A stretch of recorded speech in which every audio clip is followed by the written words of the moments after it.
Did you know that skinny scarves are totally back in style? I've been seeing them on Pinterest, they're popping up online, they're in retail stores, sometimes marked up to ridiculous prices. And if you know me, I'm a huge fan of my Addi circular knitting machines. I have one that is 46 needles, the Addi King, and I have an Addi Express that is 22 needles. And I worked on a past project a few years ago where I covered bikes, like bicycles, in knitted strips that were kind of like this, that were multicolored stripes. And I used my 22 needle machine for that. And so I just happened to know that it kind of makes the perfect skinny scarf circumference. And so I have been making a ton of these. I am totally hooked. Look how cute they are. They're totally fun to make and wear. And then, and they're using up all my worsted weight scraps. So any leftovers you have, you can just make any width stripe, some skinny, some long, whatever you want to kind of use up all your scraps. It's the best way. And then I started making Scrappy hats in stripes to match. And I just think it's the most fun. So I'm going to show you how I'm doing this just in case you want to do it too. I'm going to show you how to make the Scrappy hat and the skinny scarf, but I'm going to start with the scarf. And here's what you will need. You need the 22 needle Addi Express machine. You need to collect some worsted weight yarn from your stash, and it can be like different brands, it doesn't matter. I just use acrylic usually, and I've been kind of mixing and matching from my stash. You can use very small amounts to make little skinny stripes as well. It really is good at eating up your leftovers. And you'll need a scissors, a little plastic darning needle for sewing in the ends, and we're doing a 3 needle bind off to make a really nice finished scarf edge like this. I'm going to show you how to do that, and we just need 3 little double pointed needles. I'm using a US 6. You can kind of use whatever matches your yarn, but you kind of want your DPNs to be a little bit on the smaller side because it just makes it a little bit easier to pick up the stitches and make that finished nice edge. Also, since we're using so many colors, I have been throwing all my skeins in a cardboard box, and then I've just been putting this box below the table so I can switch colors quickly and easily without having to walk around and get more skeins and more colors. And then it just kind of contains everything so the balls aren't rolling all over the floor. To cast on, we're going to pick our first color and leave a longer tail because we're going to sew with this later. And we're going to put that in the center. I would say maybe like a 10-inch tail. And you're going to crank around until you see your first black hook. And then we're going to cast on. And make sure that your gold feeder is closed, otherwise that can break a needle. So we're just going to be careful with that. So we're going to start with this first black hook. And I'm going to go under the hook. The next hook I'm going to go behind. So I'm going to go in front, behind, front, behind, in front, behind, in front, behind, all the way around until I see that first black hook again. And so this is only 22 needles, so it goes really fast. Now, since this black hook is already threaded, I'm going to put this tail in through my feeder and make sure it's secure and close the little latch. And now that first row that you crank, you want to be really careful and go a little bit slowly. So we're going to do that. And make sure your counter is reset to 0. I guess I'll clear this out. And we're going to crank 400 rounds. And that sounds like a lot, but on this machine, it goes pretty fast. So here we're going to crank the first row slowly.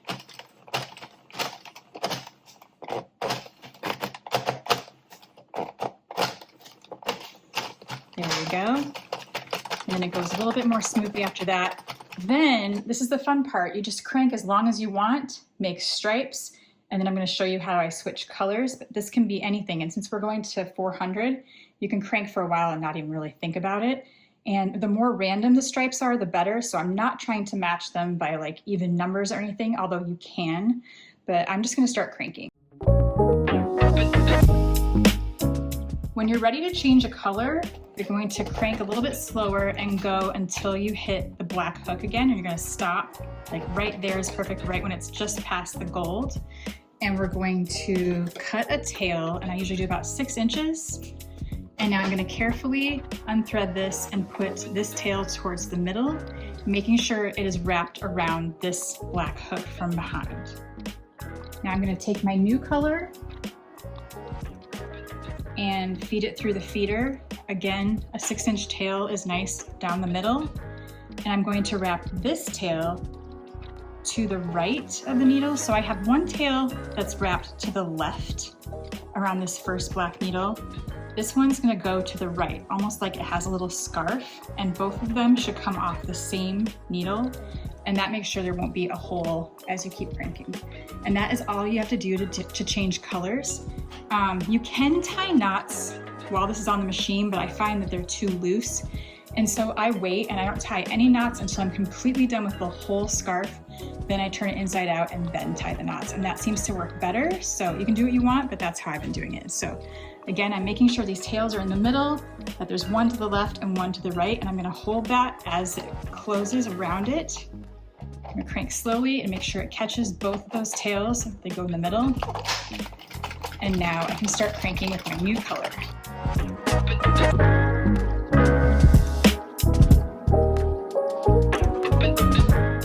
I'm going to keep cranking until I hit 400 rows, and here's my little row counter down here. I don't know if you can see it, but I'm just going to keep switching colors whenever I feel like it, and only do that on that first black hook, and then all your rows will change in the same place. So let's do one more color change, and then I'll meet you at the end. One tail goes to the left, one tail goes to the right around this hook. Pull them down here as you crank that first stitch with both of them together to make sure they catch. And then you can crank.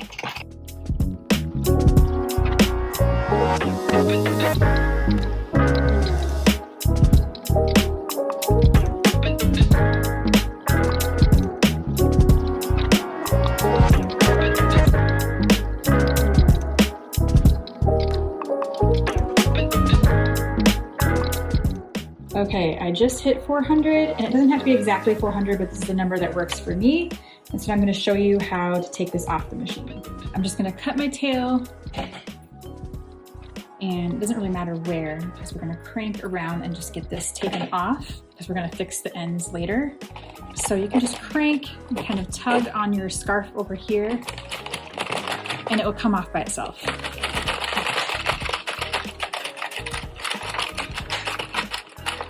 Or mostly. Sometimes a few of them stick. There we go. And now you have a twisty turny, super long tube, and I'll show you what to do next. Okay, we cranked our 400 rows. That gives me, and every gauge of yarn is different. Every cranker cranks a little bit tighter or looser than each other, so yours might vary a little bit, but this gives me a 72-inch scarf after you stretch it all out. So it's gonna be all twisty turny like this, and you're gonna go through and stretch it to get it kind of evened out. And as you work on the ends and everything, it's gonna help stretch it out too. And since all of our ends end in the same place because of the black hook that we wrapped, they're all gonna have a little jog like this, and we're gonna do our best to fix that next. So now I'm going to pull the whole thing inside out, and I'm gonna deal with all those little color change ends.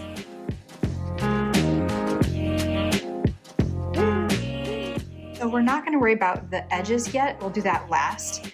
We're gonna go through and find each pair of these little tails, and you're just gonna tie a regular double knot. Before you tie that second part, we're gonna pull this pretty tight and let that gather just a tiny bit right here, and that pulls those jogs together on the other side.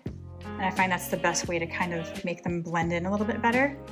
So I'm just gonna tie a few little double knots here to make sure it stays. And I'm gonna do that for each one. And then I'm just gonna clip the ends. This is all gonna be on the inside. It's not gonna show, it is not gonna matter. So I'm just doing that with like an inch tail in case something would come loose and you'd have to somehow tie it, but this should really stay put.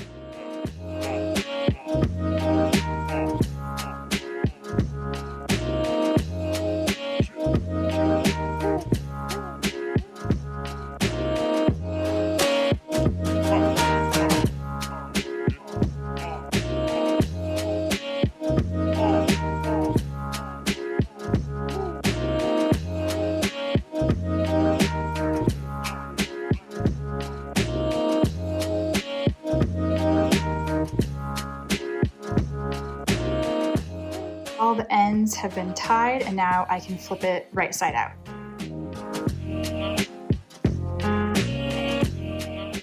Now we're going to use 3 DP ends to finish our scarf edges. And I have a cast on end and the end that I ended with, my tail end. This is the one that I just cranked off at the end, and so it is all live stitches. So I'm gonna catch these on my DP ends, and we're gonna do a 3 needle bind off. We're gonna do the same to this one, but this one has a strand threaded through almost like a lifeline. So I'll do this one last. But you can start with the end that you took off at the end of your scarf. And we're just going to use 2 DP ends. We're gonna get half of the stitches on one, half of the stitches on the other, and we're gonna use the third one to do the 3 needle bind off. So I'm going to start catching each stitch one by one. It's like a train going through a tunnel.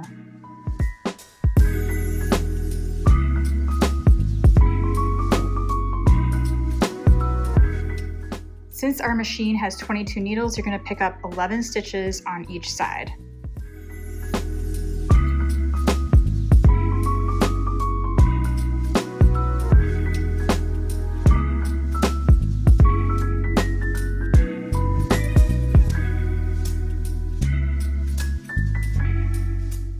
And there I've picked up all the loops. Some of them might be facing the wrong direction, but I'll straighten that out later. I just like to catch them before they drop. So that is 11 and 11, and the tail hanging off of one end, and then we're gonna do our 3 needle bind off. For my 3 needle bind off, I'm gonna kind of line these up so they're parallel, and my yarn is at the back, and I'm just gonna hold it back here. And I'm going to go into the first stitch on the front needle and the first stitch on the back needle, both of them. Wrap my needle back here, pull that through both, and push that stitch off, which takes off the first 2 stitches, the back and the front. And I'm not gonna pull this very tight. I'm gonna leave it nice and loose so that this stitch matches these. If I bind off really tightly, this is gonna be all cinched tight at the end, and we don't want that. We want it to all kind of match and blend together. And so now I'm gonna do my second stitch for the 3 needle bind off. So I'm gonna grab the first one again on the front, the first one again on the back, knit those off. And now I'm gonna do my bind off. So I'm gonna stretch that stitch, this back stitch, over the front. I'm gonna leapfrog it over. And then I'm always gonna have 1 stitch over here, and I'll do another one, so there'll be 1 or 2 on the right needle to bind off all the stitches until there's 1 left.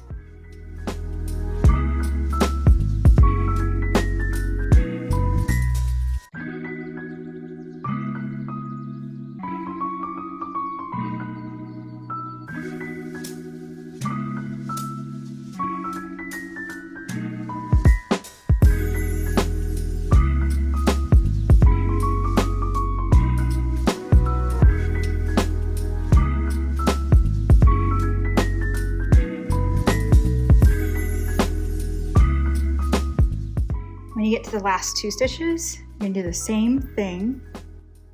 Knit them off together and pull this last stitch over this last stitch, stretch this out a little bit, and your tail will go through here.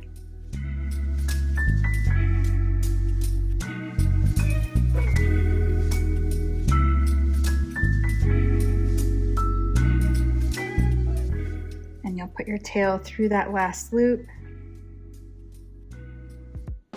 And then that makes a really nice, clean, finished edge.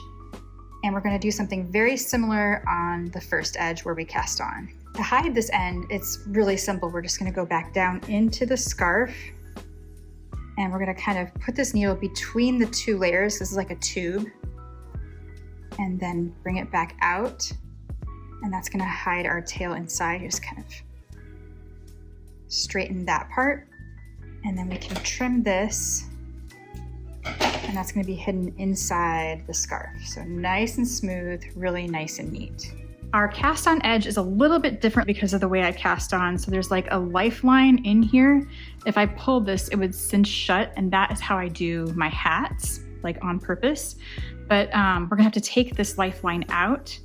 And so the way I do that, it's like it's sitting right here in the front. When I pull that, it is all that one strand, and we just want to remove it all the way around.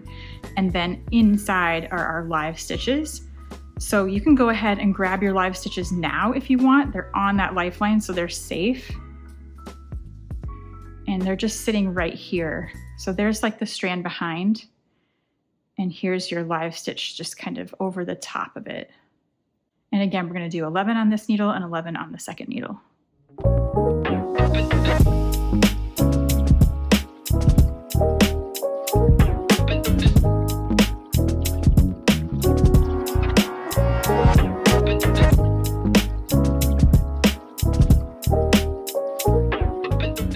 So this looks kind of messy, but we've got all the little stitches picked up, and now we can remove this lifeline, which is just really our tail. And you're just gonna kind of pull that out where you see it happening. Like right here, it's kind of behind my stitches. And if you pull on it, you can see where it's coming from. Like I can see it's like right behind here. I'm just gonna pull that through because we're gonna use this tail just like we did before for the 3 needle bind off.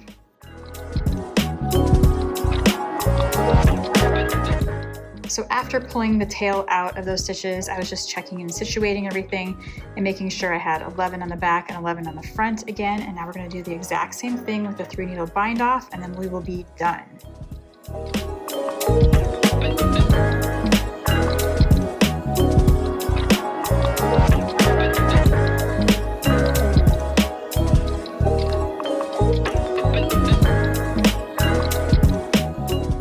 And again, when you're down just 2 stitches, you just bring the first one over the last one, pull this into a loop, and bring your tail through. And another neat finished edge. Looks so nice. And then we're just gonna thread that onto a needle.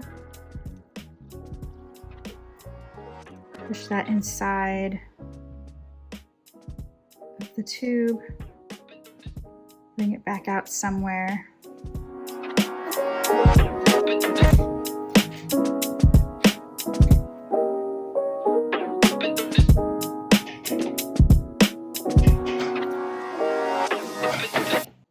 And you're done. A whole neatly finished skinny scarf with really fun stripes and 2 really nicely finished edges. So we made this awesome skinny scarf just now on my Addi Express 22 needle. Let's make a matching stripey hat on my bigger machine, which I have lots of stickers to decorate. I'll show you, it's the exact same thing, but I have done the math so the stripes kind of work because the brim folds up, I discovered, and I like to do the full inside of the hat solid just to make it a little bit faster because the stripes do take some time to change the colors all the time. So I do an inside solid of the hat, then I do a stripey folded up brim, then I do a section that's solid again because it's folded up and it's covered, and then I do stripes again. So the stripes show and the solids kind of don't. So let's cast on. For the hat, we're going to do the same thing that we did for the scarf, striping the same way. The math is just a little bit different, but we're going to start with a solid colored inside.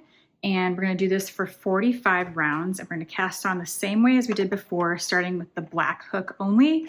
Every color change will happen on the first black hook. I'm going to start casting on the same way, leave it like a 10-inch tail in the center, and I'm going to go in front of the hook, behind, in front, behind, front, behind, all the way around.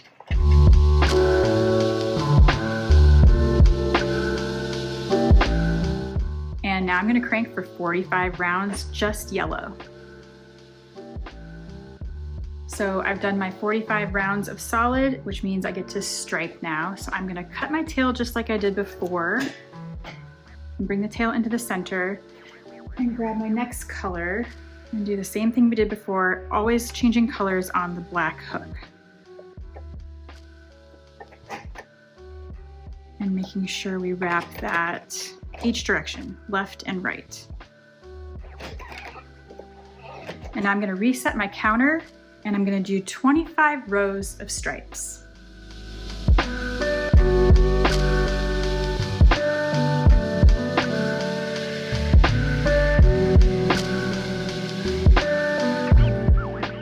Now I have 25 rows of stripes, so I'm gonna go back to my solid and do another 25 rows of just the solid, because that'll be the inside of the fold of the brim. I'm going to reset my counter again and do 25 rows of a solid color. Again, for the hat, just like the scarf, I'm leaving the ends.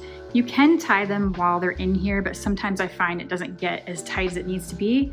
So again, I'm gonna turn it inside out after I take it off the machine, tie the ends, just like we did with the scarf, to connect the color changes. I have 25 rows, and now we're gonna do the last 45 rows all in stripes, and we will be done. And like I said, you can adjust these numbers to fit, you know, if you wanna make a longer hat or a shorter hat or a smaller hat, bigger hat. The more rows you add, it'll get a little bit bigger. If you do a little bit smaller, it will be more like a child size. But I'm gonna start my stripey section now that will be on the top part of the hat.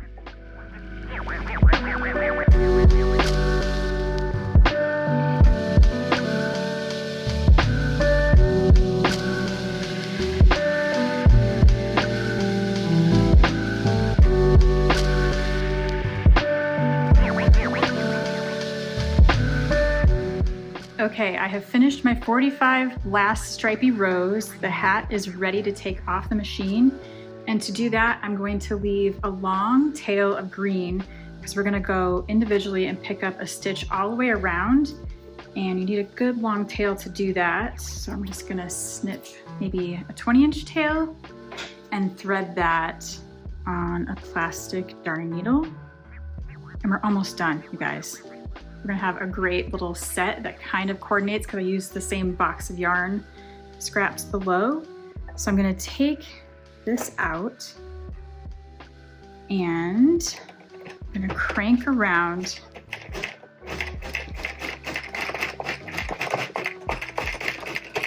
So now my yarn tail is up here. I was supposed to stop back here. This is my black hook right here. I mark it with a little yellow nail polish.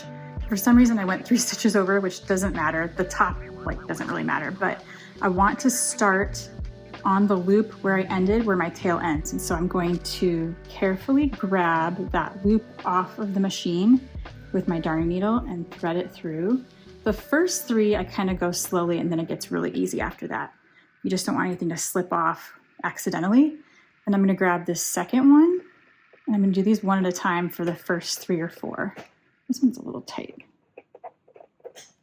Got that one. And this is gonna give us a nice, easy way to cinch the whole thing closed. Third one, and then once you get a few of these off, you have a little more room where you can grab more than one on the needle at a time. Let me get the first 4.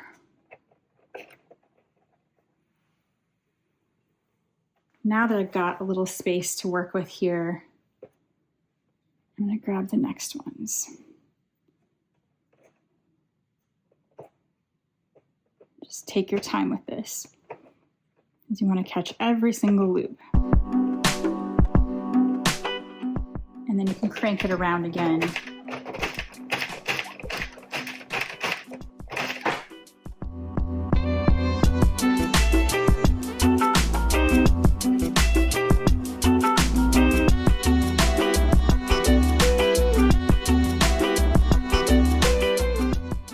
All the loops off, you can take it off the machine, and it looks like a tube. It doesn't look like a hat yet, but we will get there. We're gonna turn it inside out and tie all the ends together, and then we will finish the hat and we will be done. So once again, we're gonna stretch this a little bit. We can stretch it more after we tie all the ends together, but we're gonna flip it inside out and knot all these ends, and then we'll be so close. Same way, you cinch it tight a little bit to close that gap between the colors.